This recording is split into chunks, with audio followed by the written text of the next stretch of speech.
Muy buenas tardes, apreciados estudiantes. Esta es la sesión número 15 de la asignatura de Matemáticas Básicas para el grupo de Tecnología en Contabilidad Financiera, el grupo E001. El tema que nos corresponde hablar el día de hoy va a ser primero un sumario de lo que vimos en la clase pasada, la sesión pasada, un sumario, y vamos a hablar de razonamiento lógico.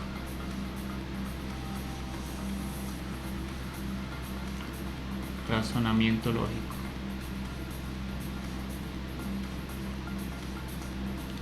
Entonces, del sumario, lo que vimos en la clase pasada fueron las propiedades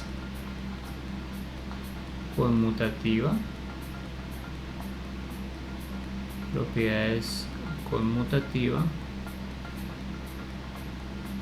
vimos la propiedad distributiva, vimos la propiedad asociativa,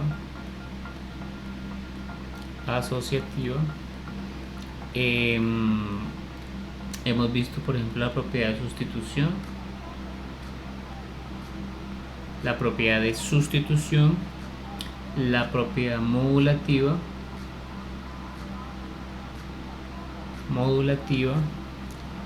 y la propiedad modulativa es que tiene módulo, acuérdense entre el módulo del 1 y del 0, y algunas otras propiedades como la propiedad de identidad,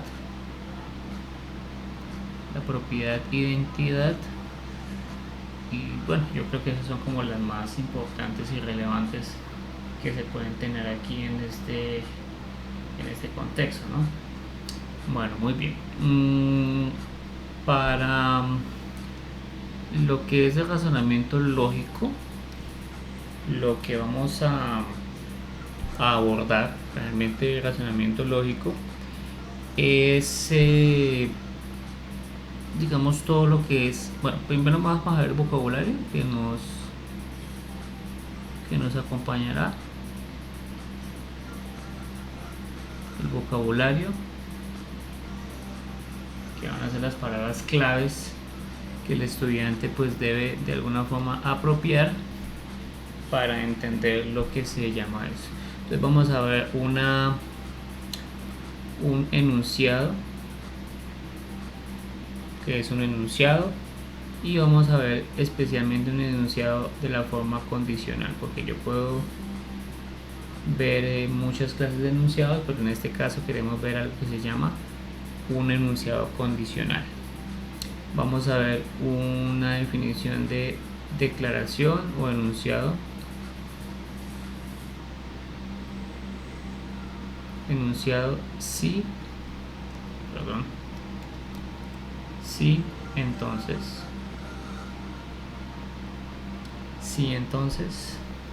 vamos a hablar de lo que es una hipótesis, vamos a hablar de lo que es una conclusión, vamos a mencionar una cosa que se llama razonamiento deductivo,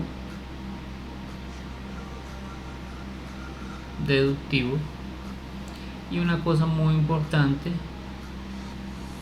lo que se llama el famoso contraejemplo.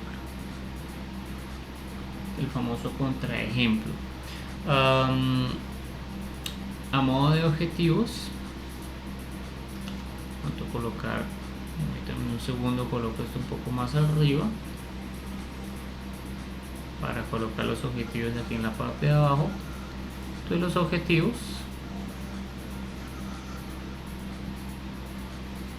de la sesión del día de hoy pues va a ser identificar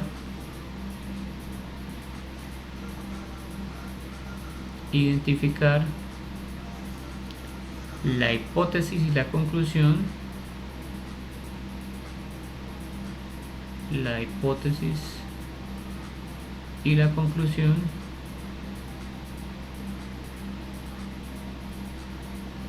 de una declaración o de un enunciado condicional. Un enunciado condicional, esa sería la primera. Ok, muy bien. Y la segunda, el segundo objetivo es usar el método de contraejemplo. Usar el método de contraejemplo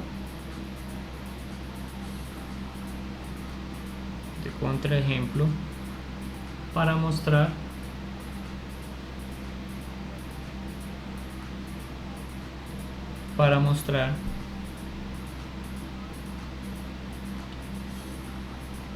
que un enunciado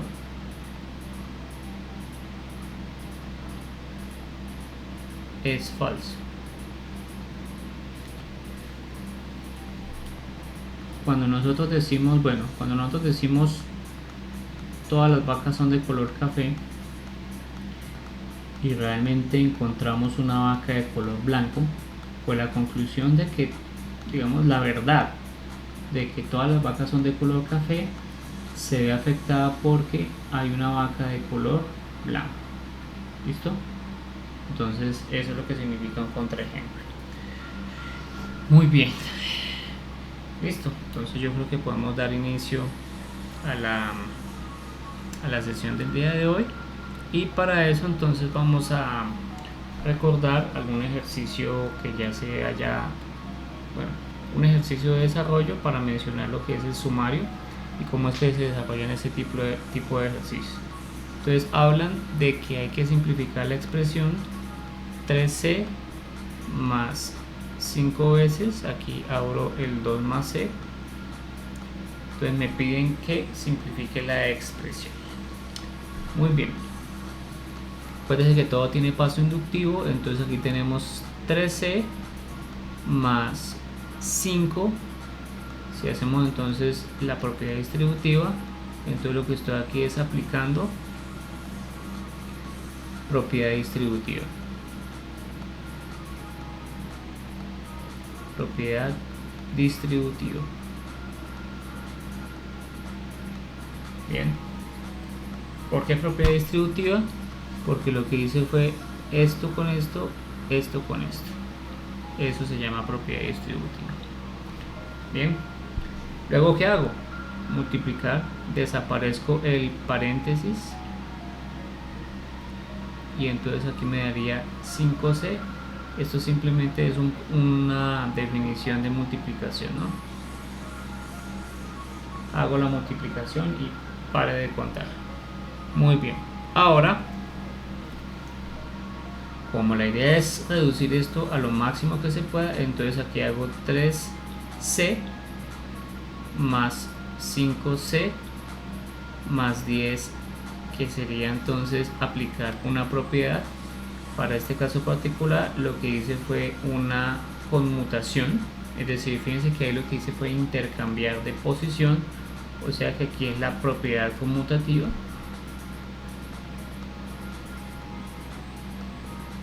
La propiedad conmutativa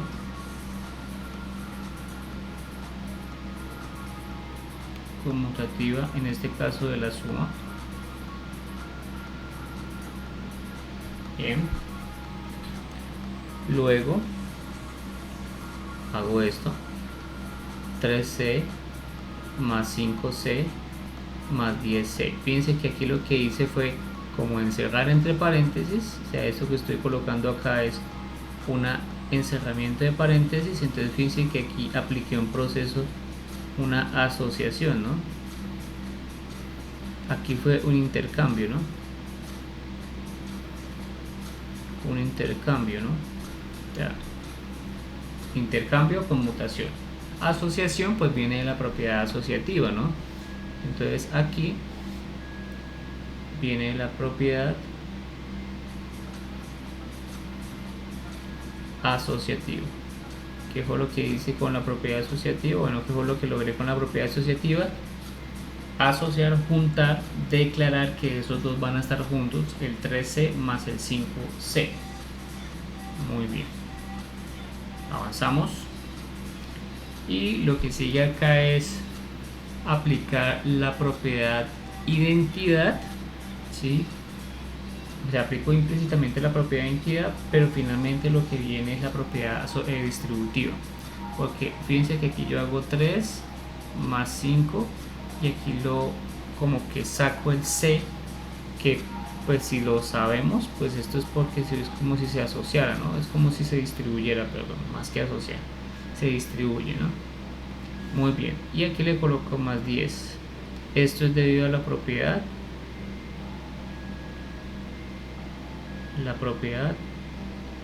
distributiva. La propiedad distributiva. Muy bien. Luego 3 más 5 es 8 y esto viene de sustitución. Porque nosotros sabemos que 3 más 5 es igual a 8. Fíjense que entonces, como es una sustitución, lo que yo estoy haciendo aquí es reemplazar el 3 más 5 por el 8. Y si hay un reemplazo. Y luego 8C más 10 es lo que se llama una multiplicación.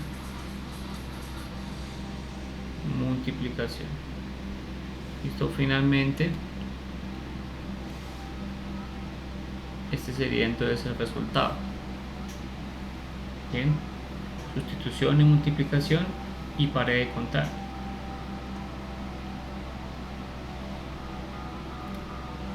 Muy bien, entonces ahora sí continuamos con el... no, hagamos otro ejemplo para...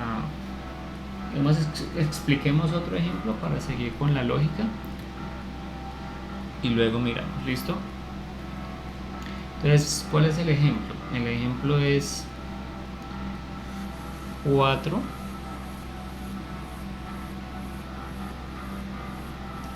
A más B más 2A más 2B.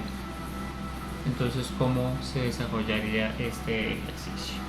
¿Listo? Entonces, fíjense que ya cuando uno le coge el tiro, ya sabe que aquí hay que hacer un proceso de distribución tanto de este como de ese, ¿no? Entonces, ya cuando uno dice aquí 4 por A más 4 por B más 2 por A más 2 por 2B, ¿sí? ¿Qué fue lo que hice ahí? Entonces lo voy a colocar en rojito. Esto viene, la razón de esto es la propiedad distributiva.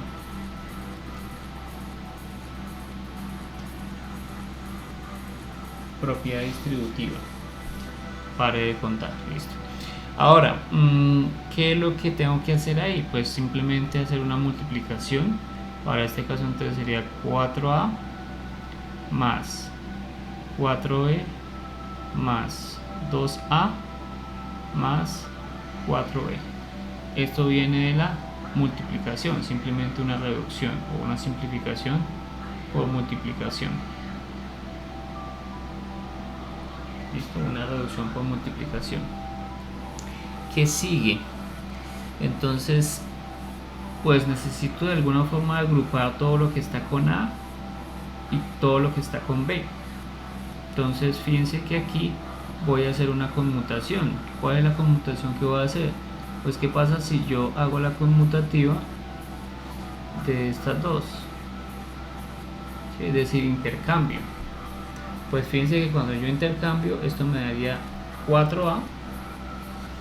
Cuando yo hago el intercambio ahí, me daría 4A más 2A más 4B más 4B. Entonces esto de aquí viene de la propiedad conmutativa.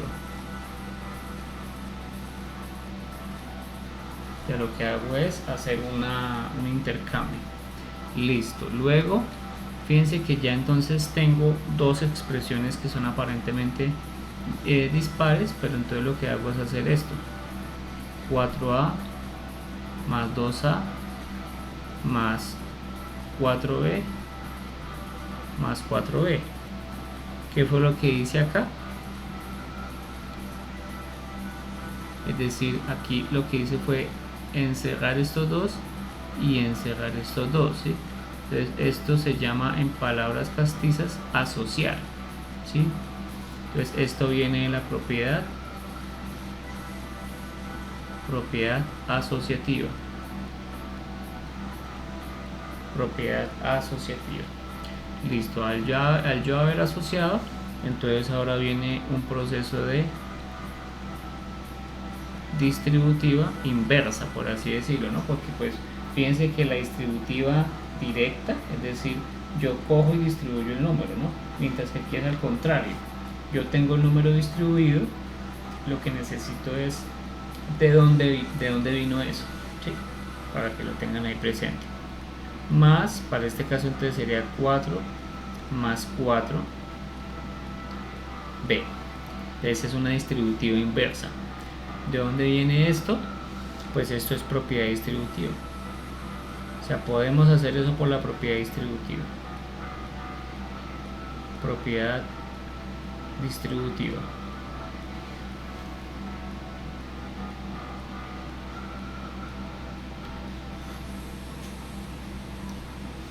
Ok, entonces aquí el 4 más 2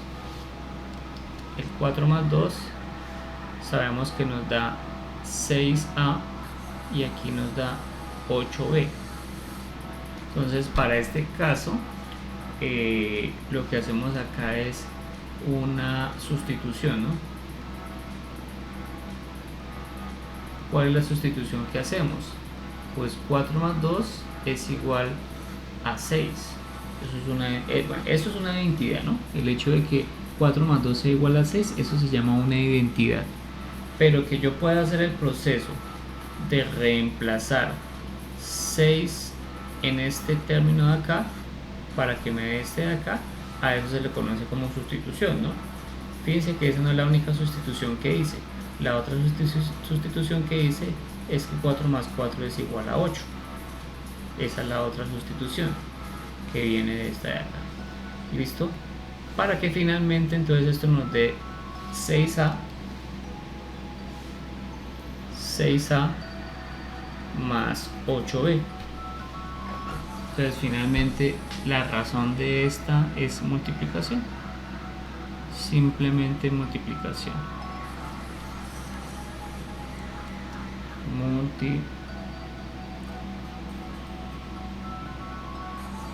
Multiplicación. Me queda un poquito feo. Multiplicación, ¿listo? O sea que el resultado final va a ser esto que tengo acá. ¿Listo? Va a ser eso que tengo acá. Y ahí entonces ya he realizado mi proceso completo utilizando entonces las propiedades conocidas de los números, ¿no? Para que lo tengan ahí presente. Ya con esto entonces pueden ustedes abordar los ejercicios del check for understanding para verificar si realmente se entendió o no se entendió, para que vayan entonces avanzándolos de a poquito. ¿Listo? Muy bien.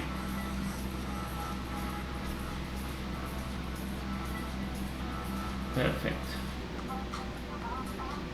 Bien. Ahora vamos a continuar con lo que es el tópico de razonamiento lógico.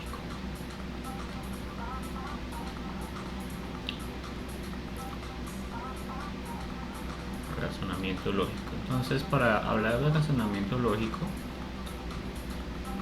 necesitamos definir, hagámoslo en otra hoja más bien, para comenzar con el nuevo tema. Entonces, razonamiento lógico.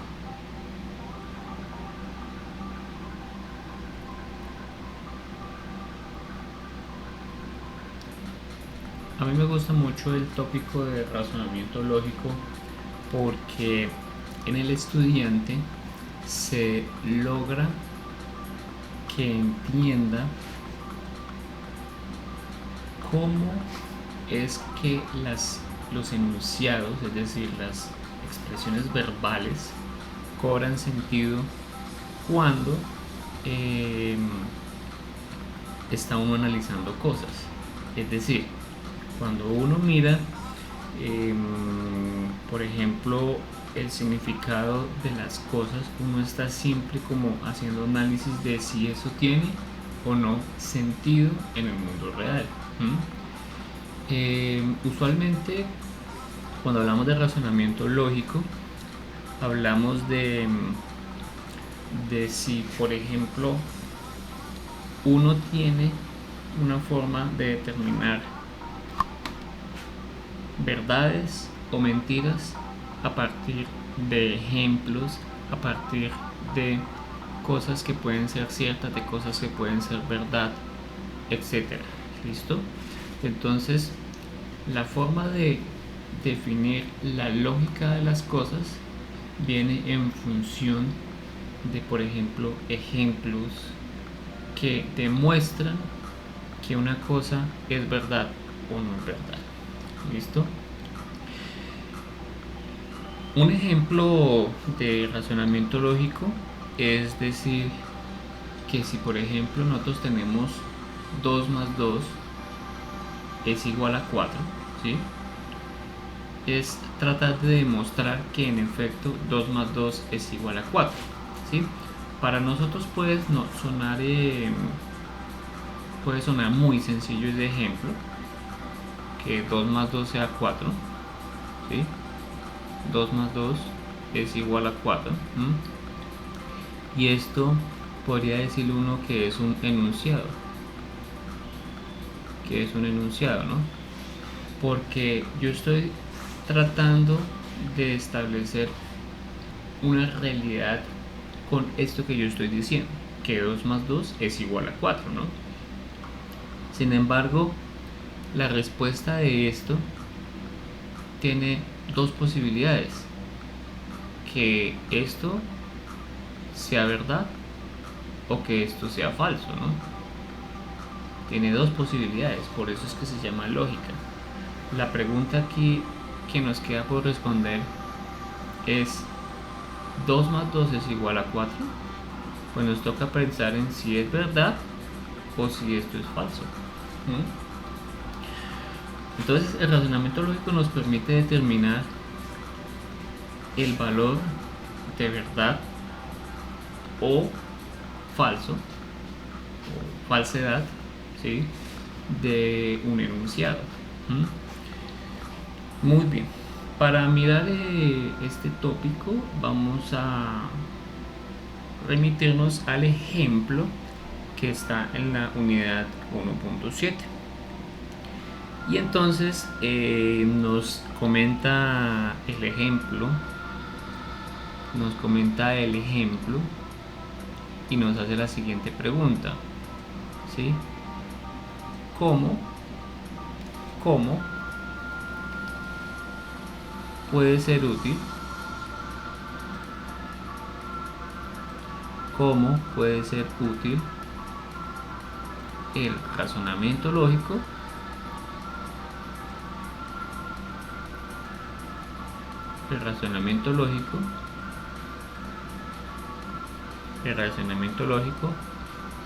en la cocina?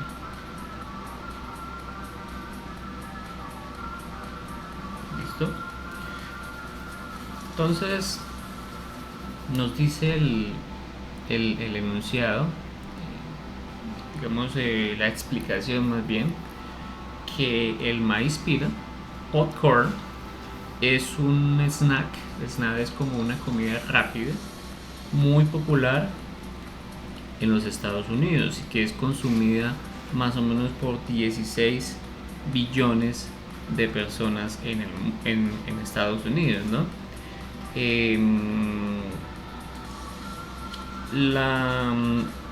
Este ejemplo pues nos puede ayudar a determinar perfectamente qué es lo que significaría un razonamiento lógico desde el punto de vista, ¿sí?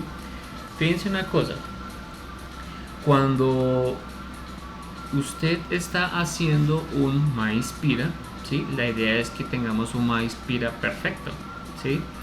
Es decir, que salga un maíz pira crocantico, ¿sí? Que sea, digamos, agradable a la vista, que sea blanquito, ¿sí? Etcétera. Entonces, un enunciado que nos menciona el ejemplo es el siguiente. O sea, una posibilidad de determinar si es verdad o no es de la siguiente forma. El enunciado dice: si el maíz pira, llamémoslo más bien, que es mucho más común, si las palomitas de maíz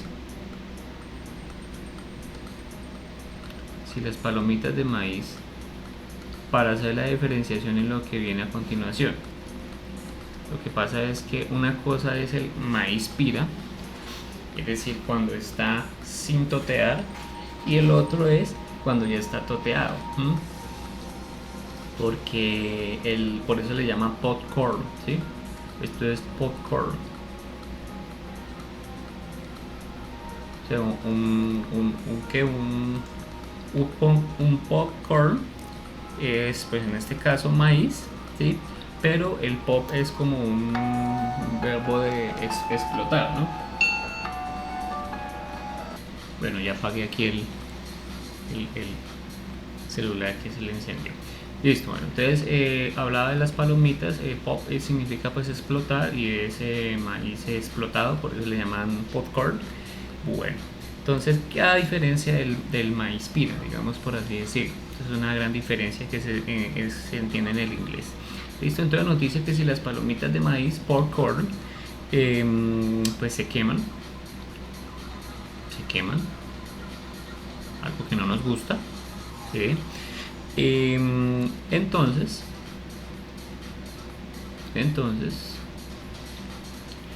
el calor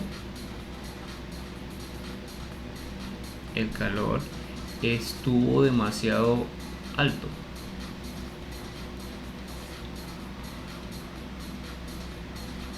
Estuvo demasiado alto. Si estuvo demasiado alto.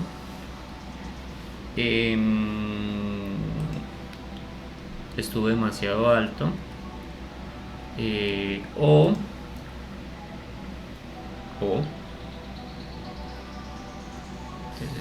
el maíz pira. Recuerden que el maíz pira sería entonces ya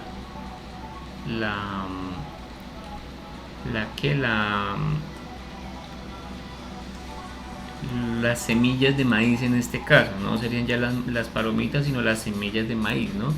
Porque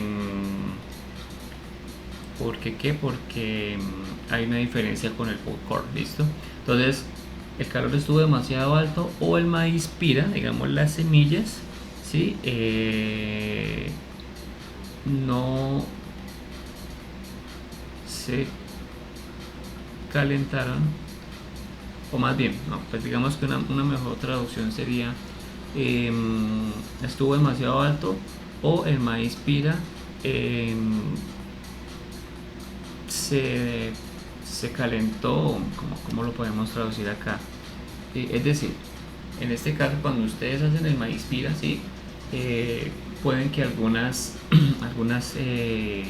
semillas de maíz se hayan quemado en el acto, ¿sí? Y no hayan explotado, ¿sí? Entonces hay que tener un calor perfecto para que las semillas exploten, ¿no?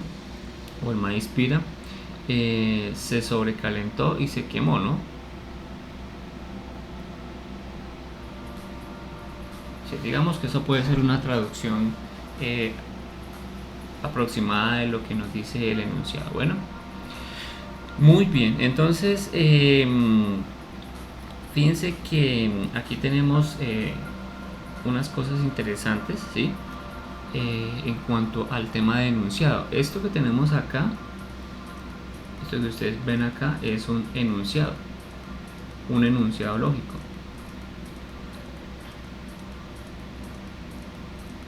un enunciado lógico, ¿no? Porque nos está preguntando o nos está manifestando condiciones de posible verdad o posible falsedad de las cosas, ¿no? Fíjense que para tener un buen resultado de que las palomitas de maíz no se quemen, yo lo puedo analizar desde varios puntos de vista. Fíjense que para que las palomitas de maíz, ¿sí? O sea, en este caso, para que las palomitas de maíz estén en buenas condiciones, esa es la primera forma de verlo, es porque no se queman, ¿sí? Y no se queman, ¿por qué? Pues porque el calor no estuvo demasiado alto, o en este caso las semillas de maíz pira no se sobrecalentaron. ¿Listo? Esa es una forma de verla. La otra forma de verla es, si a nosotros se nos llegó a quemar el maíz pira, es porque le colocamos demasiado calor, ¿sí? A las palomitas de maíz, y o el maíz pira se sobrecalentó. ¿Listo? Excelente. Entonces, aquí con esto podemos determinar sentencia lógica. Ahora, ¿qué es lo que se necesita según el enunciado para cocinar apropiadamente maíz pira? ¿Sí? Entonces, ¿qué se necesita? ¿Qué se necesita para preparar palomitas de maíz? Palomitas de maíz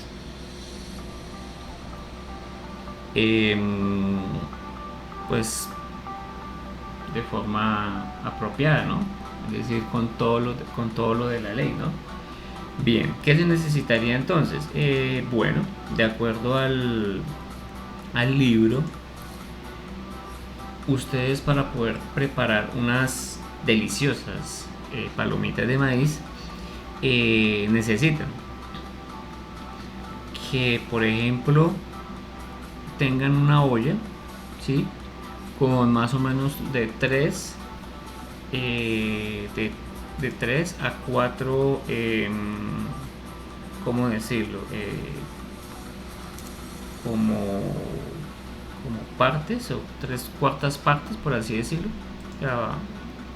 Digamos de 3 a 4 partes de una paila, ¿sí? Que no permita que, por ejemplo, la olla se le escape el vapor, ¿sí? Colocar suficiente maíz, ¿sí? Para más o menos no cubrir tanto la paila, ¿sí? Y que pues que quede de alguna forma como apropiada la cantidad de maíz pira, en este caso, no de palomitas de maíz, sino maíz pira. ¿Listo? La otra es que el espacio que quede de la paila sea el suficiente para que cuando las palomitas de maíz exploten, pues entonces no haya ese problema, ¿no? O sea, no como que tengan la posibilidad de crecer. Recuerden que cuando yo tengo el maíz pira, pues está la posibilidad de crecer, ¿cierto? Dice que utilice un 1/4 de copa de aceite, ¿sí? Por cada copa de palomitas de maíz, ¿sí? Es decir, si yo tengo una taza o una copa o un vaso, más que cup es como vaso, de aceite. Si yo tengo, perdón, una copa, un vaso de palomitas sin fritar, es decir, maíz pira, tengo que complementarlo ¿con qué? Con 1/4 de aceite. Esa es la medida. Entonces lo que nos dice es por cada vaso, un vaso o una copa o una taza, más que taza, 1/4 de maíz pira, ¿no? Por cada taza de maíz pira, 1/4 de taza de aceite. O sea, aquí nos dan unas indicaciones, ¿no? Eso sería como la medida de la cantidad de maíz. ¿Listo? Por otro lado, el calor no puede estar por encima de 460. Uno lo diría en términos matemáticos de la siguiente forma: lo diría como que el calor tiene que estar entre 400, y hablemos entonces C como una medida de calor, y 460 en este caso grados Fahrenheit, ¿no? Eso equivale más o menos como a unos 100, diría yo, más o menos sería como la medida. No tendría ese dato en este momento, pero bien. Ok. Y ¿para qué? Para que las palomitas de maíz queden en su punto. Si el aceite está como botando humo, ¿sí?, entonces es porque está demasiado caliente. Entonces, el test del aceite, para probar el aceite, usted puede arrojar un poquito, un par de, por así decirlo, un par de maíz pira, y si estas de una vez ¡pam!, revientan, es porque el aceite está en su punto. ¿Listo? Entonces, cuando este momento llegue, que esté demasiado caliente el aceite, usted aplica o adiciona el maíz pira, y cuando adiciona el maíz pira, entonces en este caso le baja volumen o intensidad al fuego, ¿no? Bien. Y después de ahí, entonces lo único que queda es que las palomitas de maíz hagan pop. Pop es explotar. ¿Listo? Muy bien. Todo esto, toda esta explicación es para tratar de llegar a lo siguiente. Y lo siguiente dice, entonces nosotros teníamos este enunciado lógico de si las palomitas de maíz se queman, es porque el calor estuvo demasiado alto o el maíz pira se sobrecalentó, ¿sí? Fíjense que cuando nosotros hablábamos de que el calor estuvo demasiado alto, es porque yo dejé el calor del aceite por encima de lo que se supone que tiene que estar, ¿sí? Y la otra es que el maíz pira se sobrecalentó, es porque yo no le bajé el fuego o la intensidad del fuego cuando era el momento, ¿sí? Y por eso puede que el maíz pira se sobrecaliente o no reviente, ¿no? No sé si de pronto han tenido la oportunidad de hacer maíz pira, y pues el maíz pira realmente o queda explotado, ¿sí?, o queda la pepa quemadita, ¿sí? Algunas veces no explota, simplemente no queda la pepa de ninguna forma. ¿Listo?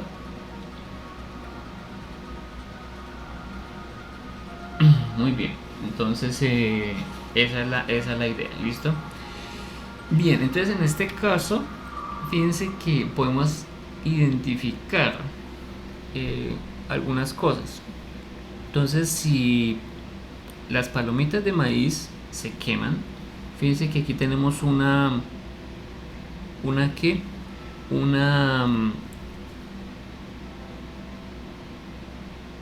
a seleccionar acá, si se queman, ¿sí?, porque mal la línea, se queman. Si las palomitas de maíz se queman, entonces esta se podría dividir en dos partes, ¿sí? Esta es la primera parte y la otra es la segunda parte. El calor estuvo demasiado alto, ¿sí? Esa sería una de las partes o de las razones por las cuales las palomitas de maíz se quemaron, ¿no? Entonces, esto que tenemos acá, ¿sí?, todo eso es un enunciado lógico, ¿no? Todo eso es un enunciado lógico. Al ser un enunciado lógico, entonces podemos determinar el valor de verdad o de falsedad de las cosas, ¿no? Entonces, si las palomitas de maíz se queman, es nuestro candidato, parte de lo que necesitamos determinar, ¿sí? A esto que tenemos acá, esto que está en rojo, se le conoce como hipótesis. Es por lo que tenemos que preguntarnos nosotros, ¿sí? Y lo que tenemos aquí en el color verde de acá es una conclusión, pero también hay otra conclusión, ¿no? Aquí hay, en este enunciado hay dos conclusiones. La primera, que es que el maíz pira las palomitas de maíz se quemaron porque el calor estuvo demasiado alto, pero otra razón es porque el maíz se sobrecalentó. Entonces esta de acá también es una conclusión. ¿Listo? Este tipo de enunciados lógicos que tienen la siguiente forma, fíjense que aquí es interesante ver que tienen la siguiente forma, ¿sí? Entonces la forma de enunciados lógicos,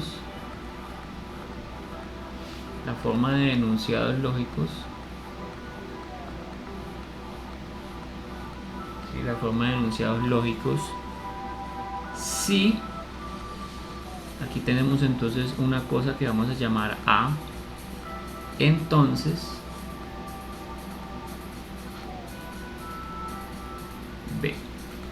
Si haces la tarea, entonces te dejo ver el partido. Si tal cosa, entonces ocurre algo. ¿Sí? Esta forma de como crear enunciados lógicos es muy común, ¿no? ¿Sí? Y esta forma de crear enunciados lógicos es un enunciado lógico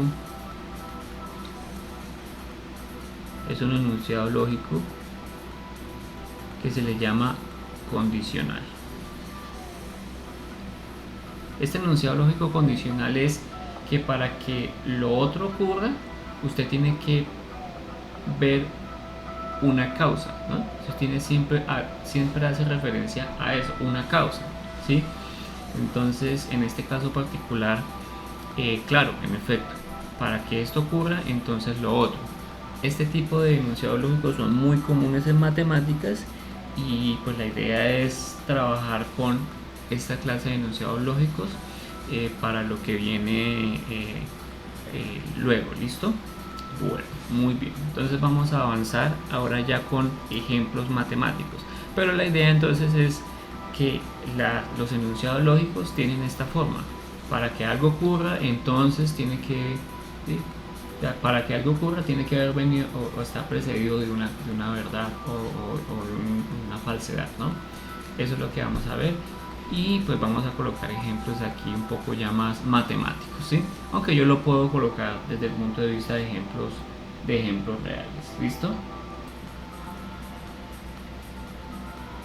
Ok, permítanme aquí cuadrar la página para que se vea.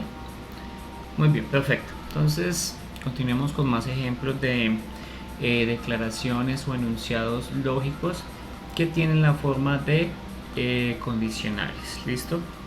Entonces vamos a identificar la hipótesis y la conclusión del siguiente enunciado lógico, ¿sí?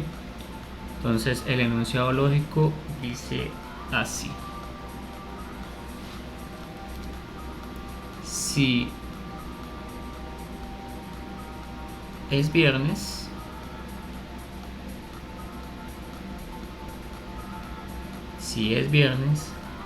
entonces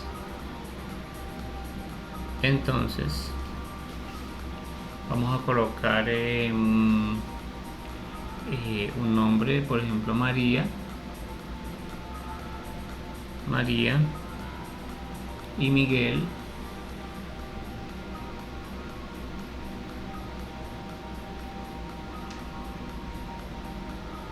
van a cine.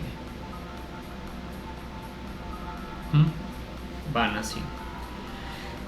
Ok, entonces pues vamos a mirar aquí cuál sería la hipótesis. La hipótesis es para preguntarnos si hay la posibilidad de determinar el valor de falsedad o de verdad de una sentencia, ¿no? Por ejemplo, ¿es viernes?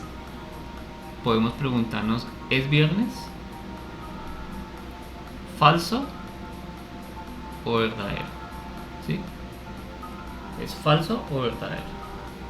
Entonces, si por ejemplo llega a ser viernes, algún día, qué sé yo, entonces nos preguntamos lo siguiente, bueno, perdón, no nos preguntamos lo siguiente, sino entonces mencionamos que lo que viene, que si llega a ser viernes, o sea, si eso llega a ser verdad, lo que va a ocurrir es que María y Miguel van a cine, ¿sí?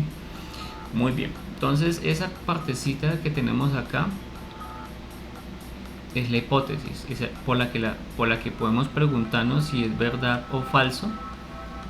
Esa se conoce la hipótesis, ¿sí? Y la conclusión, pues es la consecuencia de si es verdad el enunciado, ¿sí? Si llega a ser viernes, ¿qué es lo que va a ocurrir? Pues que María y Miguel van a ir al cine. O sea que esta de acá es la conclusión. Hipótesis, conclusión.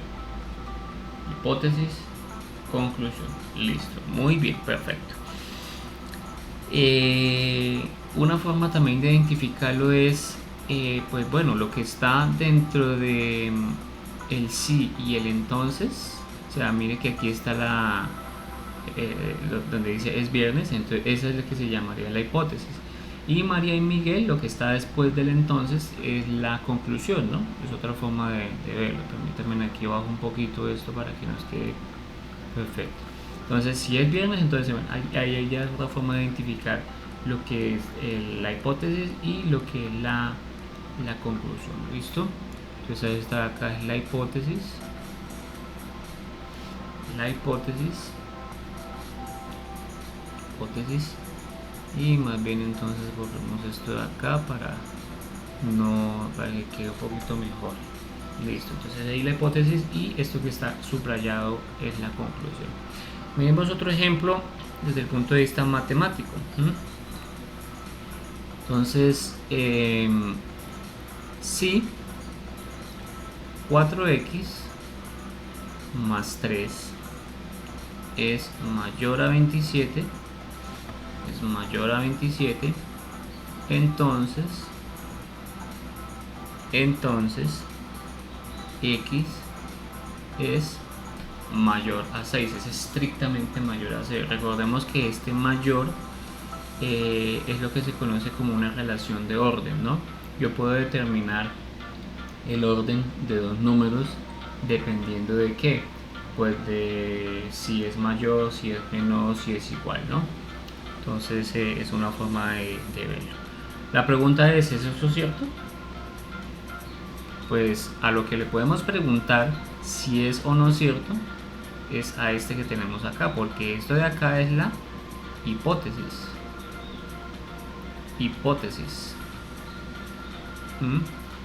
Y el resultado lógico, la consecuencia o la conclusión es esto que tenemos acá,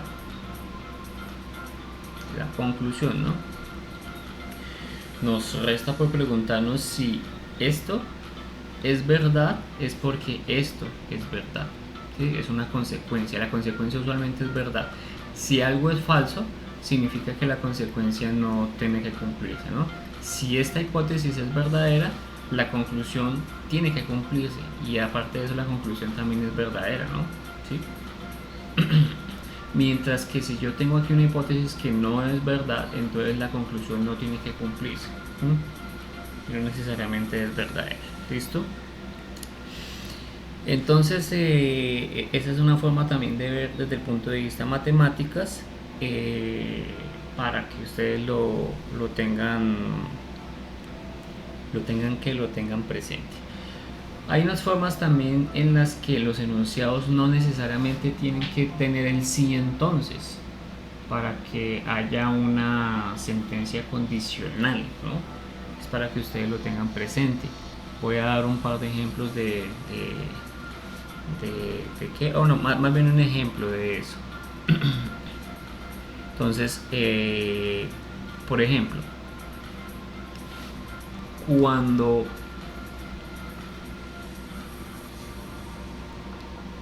cuando no esté lloviendo,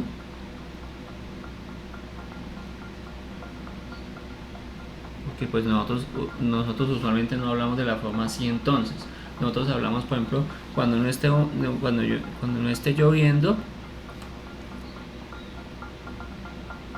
yo manejaré o montaré mi bicicleta. Manejaré mi bicicleta. ¿Sí?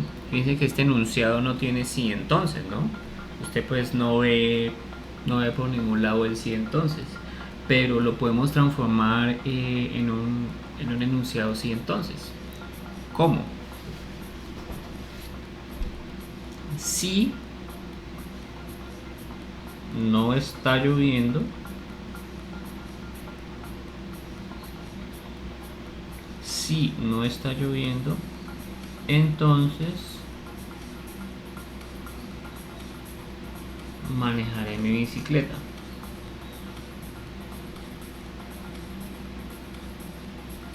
Mi bicicleta.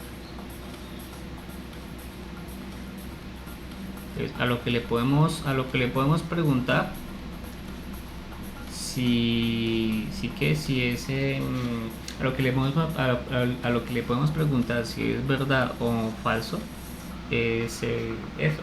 ¿Está lloviendo? ¿No está lloviendo? Sí, no. Entonces, ¿está lloviendo? Sí. ¿Qué significa acá? Pues que no puedo manejar la bicicleta, luego entonces no es verdadero acá. Ojo, porque aquí hay una cosa que dice negación, ¿no? Esto de acá no es una negación, ¿no?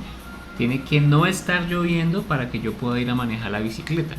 O sea, lo verdadero que tiene que ocurrir acá es que no esté lloviendo, a pesar de que yo tengo una negación, ¿no? El no es una negación, ¿no? Entonces yo puedo ir a manejar mi bicicleta. ¿Listo? Otro ejemplo. Otro ejemplo. ¿Cómo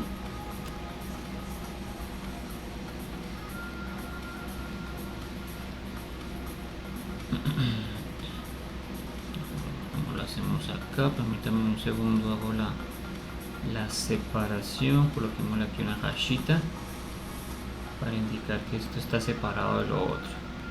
Listo, muy bien, perfecto. Ahora, otro ejemplito para poder ver acá es, dice por ejemplo el novio a la novia. Iré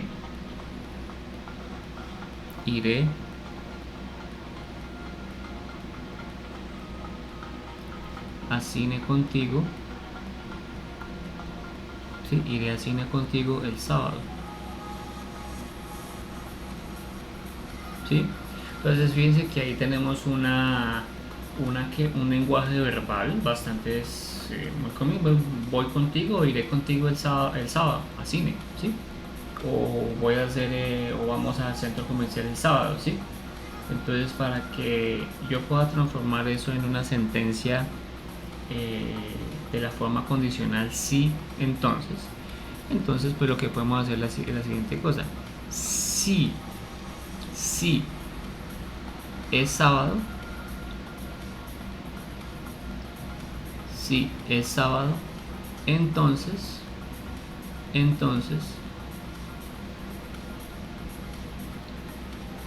iré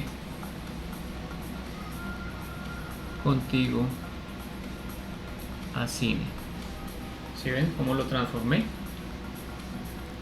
Y así con cualquier tipo de enunciado donde se pueda establecer el valor de verdad de algo, ¿no? Cuando yo no puedo establecer el valor de verdad de algo, pues entonces no se puede transformar en una forma condicional, ¿no? Aquí, ¿cuál es la hipótesis? El hecho de que sea o no sábado. ¿Es sábado? Sí, no. O sea, ¿es sábado verdadero o falso? Si no es sábado, entonces es porque es falso, por lo tanto no iré a cine contigo. Pero si es sábado, es verdadero, entonces iré a cine contigo. ¿Listo? Muy bien. Ahora, otro ejemplo.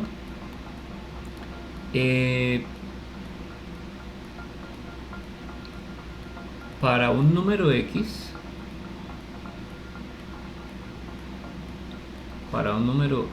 X, ¿sí? Tal que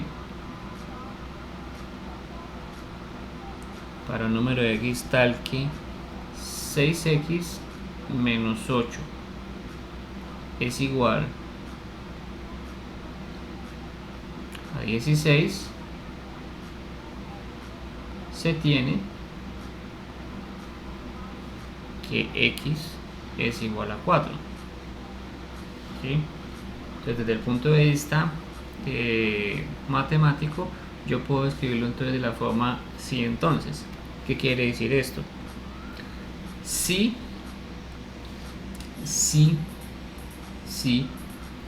6x menos 8 es igual a 16, entonces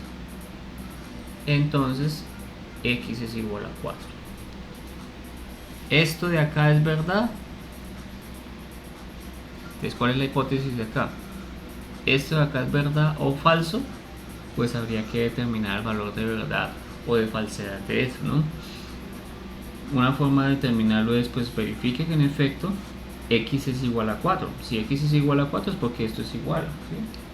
O otra forma de verificarlo es halle el valor de x de tal forma que aquí le dé que 4 si les llega a ser el resultado. Si le llega a dar diferente de 4 es porque realmente esto es falso. Entonces x no es igual a 4, eso sí está más que claro. ¿Listo? Esto que tenemos acá entonces es la hipótesis, porque yo le puedo determinar el valor de verdad de este enunciado, mientras que esta de acá es la conclusión, en lo que concluiría el ejercicio si es cierto. Miremoslo desde un punto de vista de matemático, y es el hecho de que aquí yo puedo colocar, puedo encontrar un valor de x tal que eso sea cierto o no. Bueno, entonces, por ejemplo, hagamos la prueba. Nosotros ya hicimos algunos ejercicios donde hacíamos reemplazos y llegamos a la conclusión de cómo es que era el conjunto solución y cuál era el conjunto de prueba, el test set, y el otro es el solution set, ¿no? El conjunto de prueba y el conjunto. Entonces vamos a mirar unos ejemplos y verifiquemos si, por ejemplo, 5 nos daría. Fíjense que aquí 6 por 5 menos 8 nos daría 30 menos 8. 30 menos 8 es igual a 22, ¿sí?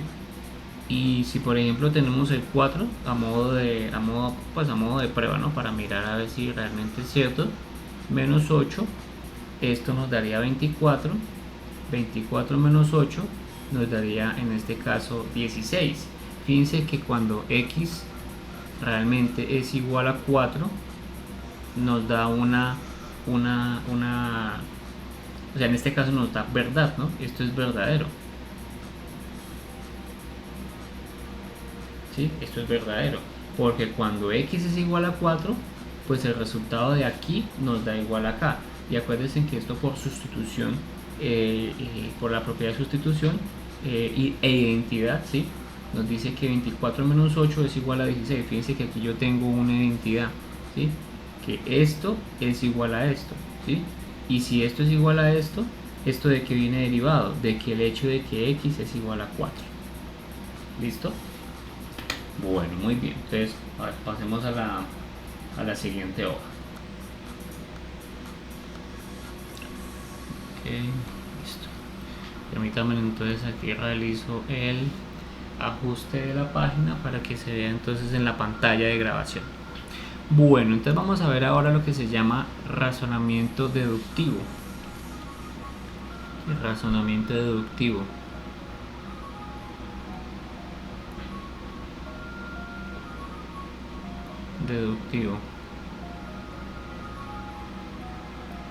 Bueno, el razonamiento deductivo, de pronto los que han visto alguna serie de policías, alguna serie de detectives, CSI, crimen de la investigación, por ejemplo, estos son ejemplos de razonamiento deductivo. ¿Por qué?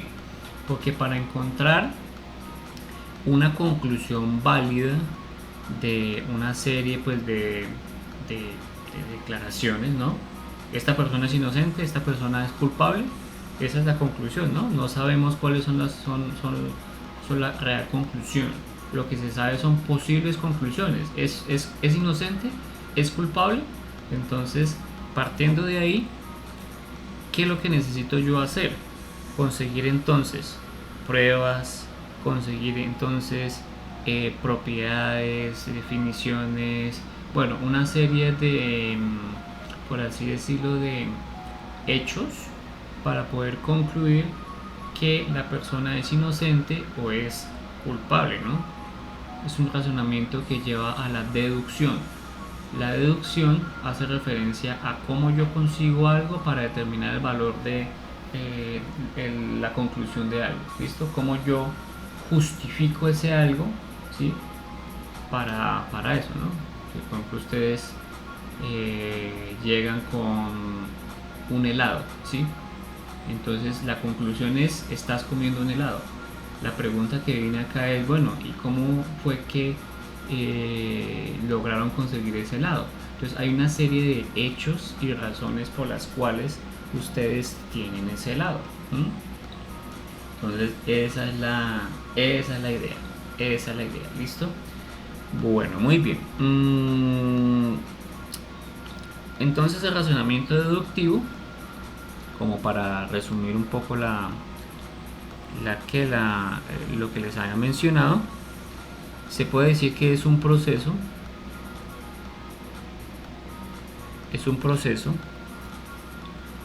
en donde se usan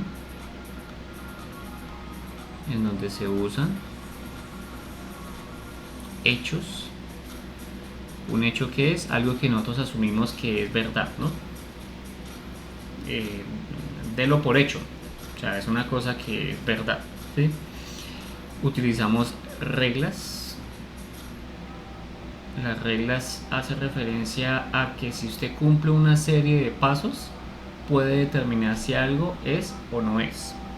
¿Listo? Definiciones. Las definiciones hacen referencia a acuerdos, ¿sí? A veces no se puede determinar el valor de verdad de algo, entonces ¿qué nos toca asumir? Asuma lo que es verdad, ¿sí? Entonces 2 más 2 es igual a 4. ¿Por qué? Pues es una definición, ¿no?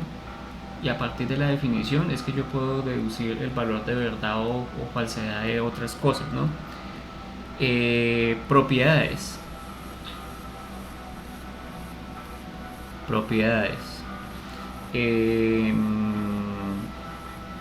Bueno, entre otras cosas, para alcanzar o para lograr una conclusión válida.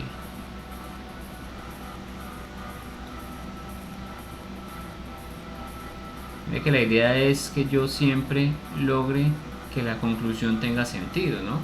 Pues porque si no tiene sentido, entonces no podríamos hacer algo, ¿no? Entonces es porque, digamos que el deductivo es, si la conclusión es válida,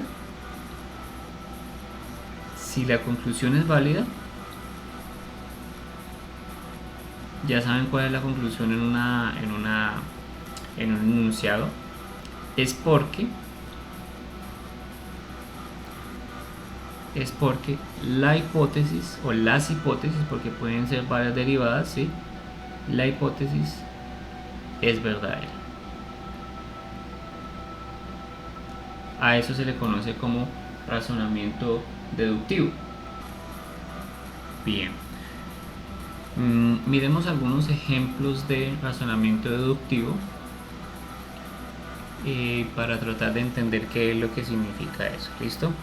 Entonces vamos a determinar si la conclusión es válida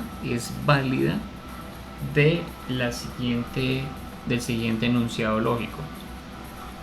Entonces el ejemplo dice: si dos números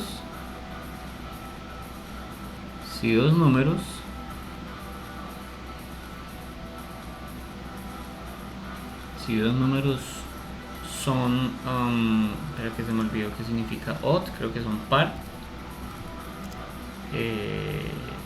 impares, que los confundo.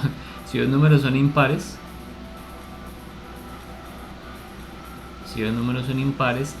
entonces la suma de esos números, de esos dos números, es par. ¿Sí? ¿Qué es lo que nos está diciendo? Cuando yo sumo los números impares, es porque el resultado de esa suma es par. Es par. ¿Listo? Entonces, ¿qué es lo que tenemos que hacer? Dice que si la suma de dos números es par, es porque pudimos comprobar que cuando sumamos dos números impares, siempre nos va a dar par. Esa es la forma de determinarlo, ¿no?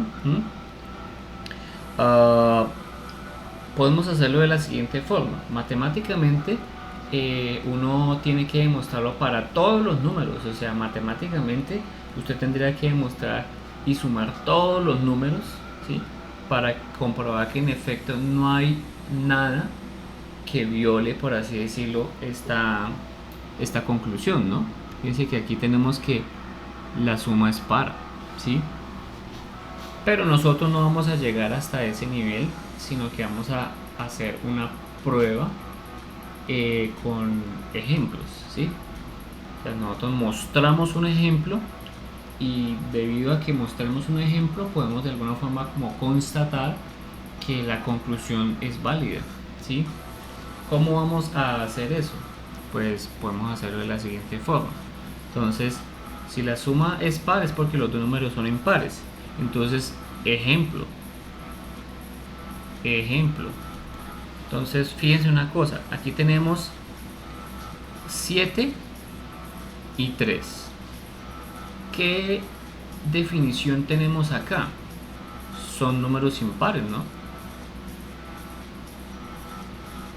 Son números impares. ¿Sí? Pues es la definición que nosotros tenemos. ¿Por qué 7 y 3 son números impares? Pues es una definición, ¿no? ¿Sí? Entonces, desde el punto de vista de definición, tenemos que asumir como que 7 y 3 realmente son números impares, ¿no? Porque si no, entonces no podríamos avanzar. ¿Listo? Bien, permítanme aquí hago la línea divisoria. Muy bien. Entonces, 7 y 3 son números impares. Entonces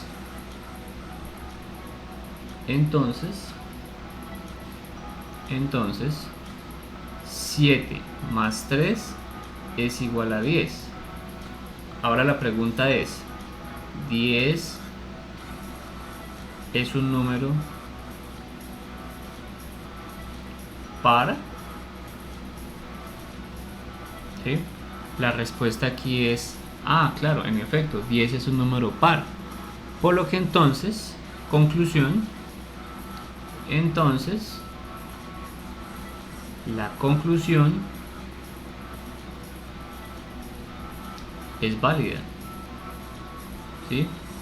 O sea, podemos concluir el hecho de que 7 más 3 es igual a 10, o sea, esto es verdad, esto de acá es verdad, ¿sí? Verdad. Y también sabemos que 10 es un número par. Entonces, al saber que 7 y 3 son números impares, que la suma de los dos nos da un número que es par, ¿sí?, podemos concluir que lo que esperábamos sí es verdad, sí es válido, ¿no? Entonces, eso es una forma de comprobarlo. ¿Listo? Ok, entonces otro ejemplo. Fíjense que ahí tendríamos el primer ejemplo. Segundo ejemplo. Dice lo siguiente. La suma de dos números es 14. La suma de dos números es 14. Fíjense que no nos dice qué números, sino simplemente nos dice que son dos números, ¿sí? Dos números. Bien. Ok, la pregunta es, ¿podemos encontrar dos números en los cuales pues la suma sea 14? Pues ¿Cuál sería? Bueno, aquí primero, ¿cuál sería la conclusión? La conclusión es que es 14, ¿sí? En este caso, esta conclusión de acá, esto de acá es 14. Conclusión. ¿Sí? Conclusión. Entonces, ¿cómo podemos saber que la suma de dos números es 14? Pues miremos ejemplos. ¿Qué pasa si yo coloco 11 más 3? ¿Qué pasa si yo coloco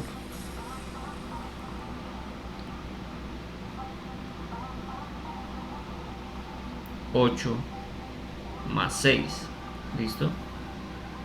¿Qué pasa si yo coloco 10 más 4? ¿Sí?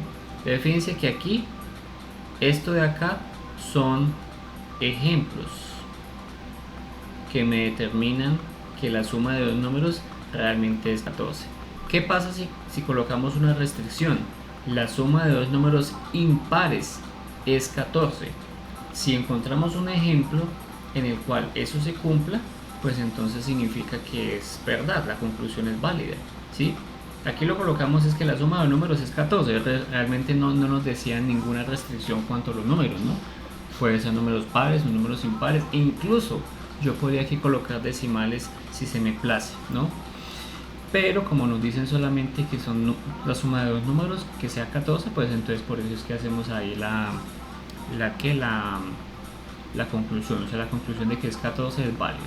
La cuestión es cómo hacemos para mirar que en efecto no es verdad. Pues es porque, por ejemplo, no hubiéramos encontrado ningún par de números, perdón, en este caso, en el cual la suma nos diera 14. Bien, entonces aquí tenemos una conclusión. ¿Listo? Ok, entonces para que lo tengan ahí presente, pues ahí es una de las formas de comprobar. ¿Listo? Muy bien, entonces vamos a pasar a la siguiente página para mirar otro de los tópicos de la clase de hoy. Permítanme aquí colocar el tablero para que se vea sin ningún problema. Bueno, entonces vamos a mirar ahora la otra cara de la moneda. Nosotros mostramos ejemplos para saber que la hipótesis o para mostrar que la hipótesis es verdad, ¿sí? Entonces, ahora en este caso necesitamos mostrar son ejemplos para determinar que la hipótesis es falsa, ¿sí?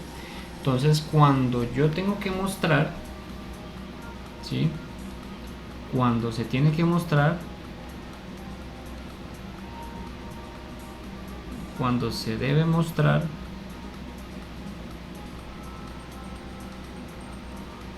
que la hipótesis es falsa,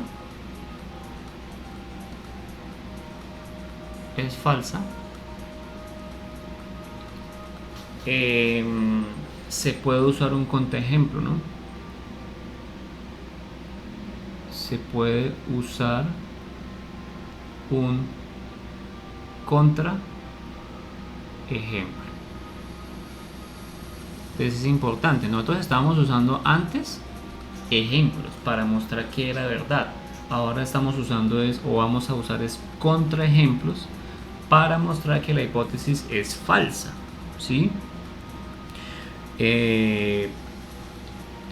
Pues la cuestión aquí es la siguiente. Yo puedo mostrar muchos ejemplos para comprobar que algo es verdad, pero basta con un contraejemplo para ya tumbar algo, ¿sí?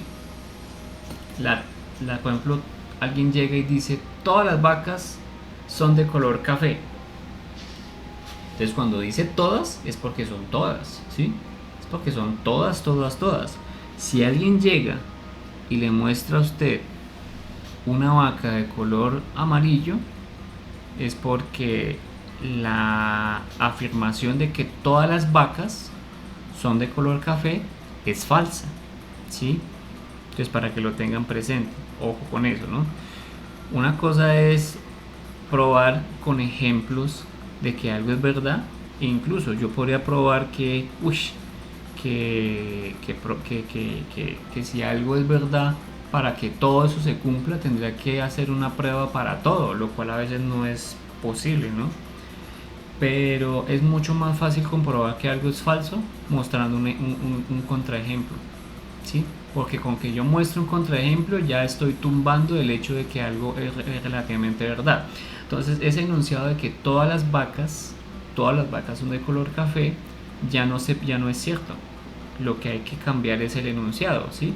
El enunciado entonces ya de que todas las vacas son de color café, para que realmente ahora sí sea verdad y se ajuste pues a la realidad, debido a que encontramos un contraejemplo de una vaca que era de color pues amarilla, ¿sí? Entonces el enunciado tendría que ajustarlo ahora para algunas vacas son de color café. Porque si yo coloco algunas vacas son de color café, así me muestre una vaca de color rosado, amarillo, el hecho de que algunas vacas sean de color café sigue siendo verdad. Porque es cierto, yo no estoy diciendo que todas las vacas son de color café, sino estoy diciendo que algunas son de color café. Luego entonces se cumple el enunciado. Y listo. Muy bien. Miremos un ejemplo donde apliquemos este concepto de los contraejemplos. Y es el siguiente. Si usted está usando internet,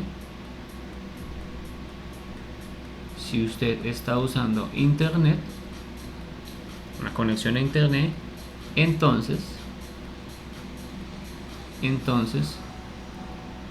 usted tiene computador propio. Vaya, sí, aquí nos toca, bueno, primero aquí, ¿cuál es la hipótesis? Usando internet, ¿sí? ¿Cuál es la conclusión? O sea, bueno, esta de acá es la hipótesis. Bien. Esta de aquí, usted tiene computador propio, es la conclusión. Otra forma de verla es que usted tiene computador propio, entonces es porque está usando internet. No necesariamente es cierta, ¿no? Miremos a ver cómo podemos comprobar que esto es falso, o sea que no necesariamente si usted está usando internet es porque tiene computador propio. Pues usted podría estar usando internet en un café internet, ¿no? Y el computador del café internet no es suyo. Entonces el hecho de que usted esté usando internet no significa que es porque tenga computador propio. Ahora, si usted está usando internet, usted podría estar usando internet en una cosa que no sea un computador, sino en un celular. Entonces, fíjense que hay un contraejemplo que me está diciendo que ya definitivamente eso no necesariamente es cierto. ¿Listo? ¿Sí? ¿Cómo lo transformaríamos en un enunciado que pueda tener sentido? Pues si algunas veces usted está usando internet es porque está en su computador propio. Claro, y él algunas veces me libra de la posibilidad de que diga que siempre, ¿no? Porque es que si usted está usando internet, es lo que está diciendo que siempre que usted está usando internet es porque usted tiene un computador propio, lo cual no es del todo cierto. Muy bien. Otro ejemplo ¿para qué? Para mostrar matemático.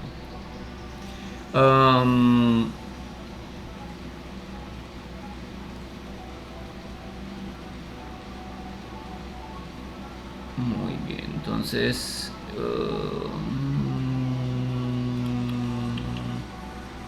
ok, bueno. Entonces dice así el ejemplo.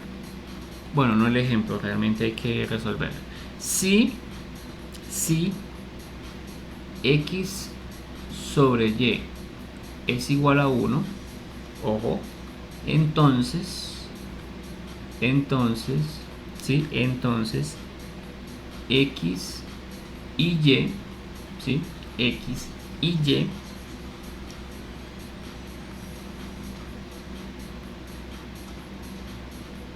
y X y Y, permítame un segundo, reviso aquí una cosa de traducción, porque ya listo, sí, X y Y. Entonces si X sobre Y es igual a 1, entonces X y Y son números enteros. Vaya, qué resultado son números enteros. Son números enteros, listo. Ojo con esto, mire que ¿cuál es la hipótesis acá? La hipótesis acá es que X sobre Y es igual a 1, ¿sí? Esta de acá es la hipótesis. Hipótesis, ¿listo? Mientras que esta de acá,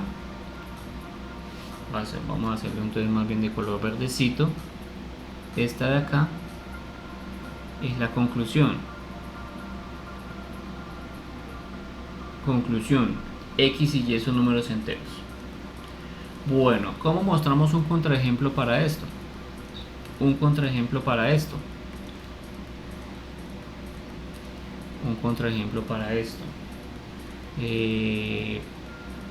Pues un contraejemplo es mostrar que, porque digamos es cierto, ¿no? Si por ejemplo yo digo que X es igual a 2 y Y es igual a 2, entonces aquí yo hago X sobre Y, es decir, hago 2 sobre 2, esto es igual a 1, y pues yo diría, no, es cierto, claro, en efecto, es cierto. Pero, y yo coloco por ejemplo lo siguiente, ¿no? X es igual a 6, Y es igual a 3, pues entonces esto sería 6 partido en 3, esto es igual a 2, y 2 no es igual a 1, por lo que entonces falso. Ahí ya tengo un contraejemplo, ¿sí? Sin embargo, fíjense una cosa acá. No, aquí no tengo un contraejemplo, perdón. Aquí lo que tengo es que la hipótesis determinamos un valor de verdad o de falsedad. En este caso, fíjense que cuando X vale 6 y Y vale 3, aquí lo que tenemos es una falsedad. Claro, porque no nos da 1. ¿Sí? La idea es que nos dé 1. Porque entonces aquí es falso. Pero no me interesa eso, me interesa es encontrar algo que haga válida o inválida la conclusión. ¿Cuál es la conclusión? Que X y Y son números enteros. Si X y Y son números enteros y no encontramos ningún contraejemplo en el cual se cumpla que X sobre Y me dé 1, pero que X y Y no sean necesariamente enteros, entonces significa que pues la conclusión es válida, ¿sí? Sin embargo, miremos lo siguiente. ¿Qué pasa si X es igual a 0,25 y Y es igual a 0,25? Si nosotros hacemos esto, 0,25 sobre 0,25, pues esto nos da 1. Y fíjense que aquí nos da verdad. Claro, porque si yo divido 0,25, divido 0,25, para los incrédulos, vamos a dividir esto en nuestra calculadora. 0,25 dividido 0,25 nos da 1 exacto. Entonces es porque realmente es cierto, ¿sí? Si eso es cierto, quiere decir que encontramos un valor de X y Y que no es entero, pero que nos dio que la hipótesis sí era verdad.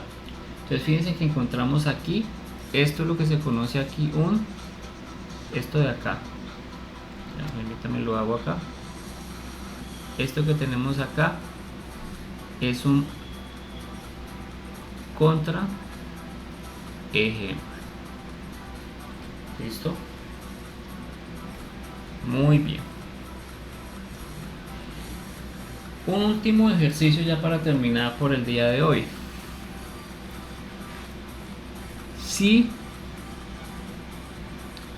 X, ¿cómo era el ejercicio del parcial?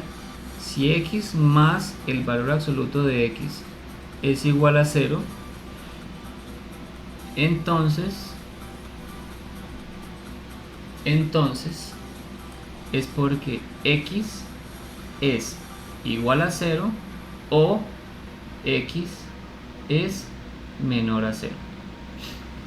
¿Qué significa eso? Significa que necesito determinar si esto de acá es verdad o falso, ¿no? O sea, para que eso ocurra es porque x tiene que ser igual a 0 o x tiene que ser menor a 0. Pero pues verifiquemos. Si x es igual a 0, entonces esto nos daría 0 más valor absoluto de 0 es igual a 0. Y 0 más 0, bueno, 0 más valor absoluto de 0, entonces sería más 0, porque valor absoluto de 0 es 0. Y 0 más 0 pues es igual a 0. Entonces esto de acá tenemos una propiedad de sustitución, ¿no? Yo sé que 0 más 0 es igual a 0, pero como 0 es igual a 0, eso se llama la propiedad de identidad. Entonces quiere decir que esto es verdad, por lo que entonces la conclusión aquí de que x es igual a 0 es válida, pero nos dice que o significa que la una o la otra pueden ser válidas. Entonces para este caso particular tenemos por ejemplo menos 3, ¿sí?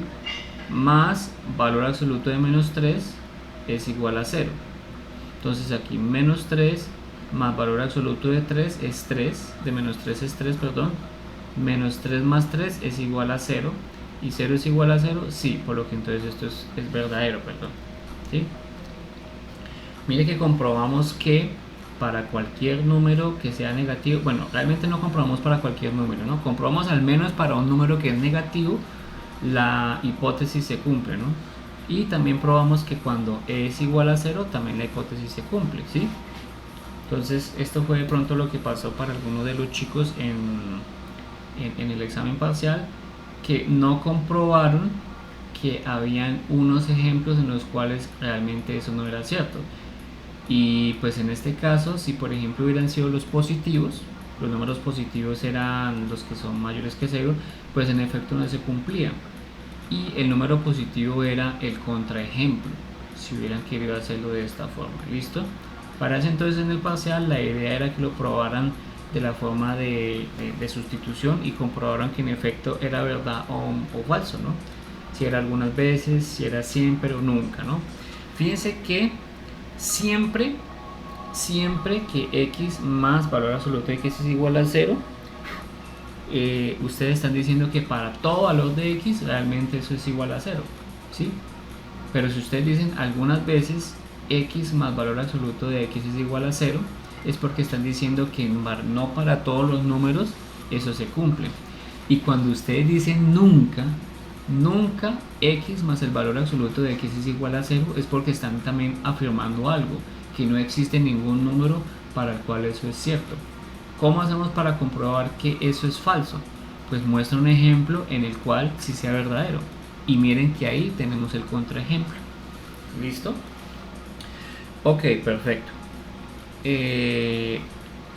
Yo creo que podemos dejar acá. Ya lo que viene es la sección de Checking for Understanding. Hay unos ejercicios interesantes para que ustedes los revisen, en donde dicen la parte de encontrar un contraejemplo, y ahí ustedes pueden observar cómo es que se desarrolló el ejercicio. Eso lo pueden mirar ahí con más calma en el libro guía que estamos siguiendo. ¿Listo? Les agradezco entonces por su atención, como siempre. Esta clase pues estará enviada por el WhatsApp en método audio y el PDF, entonces para que lo tengan al tanto. ¿Listo? Les agradezco entonces por su atención y un feliz día y gracias por asistir. Hasta luego.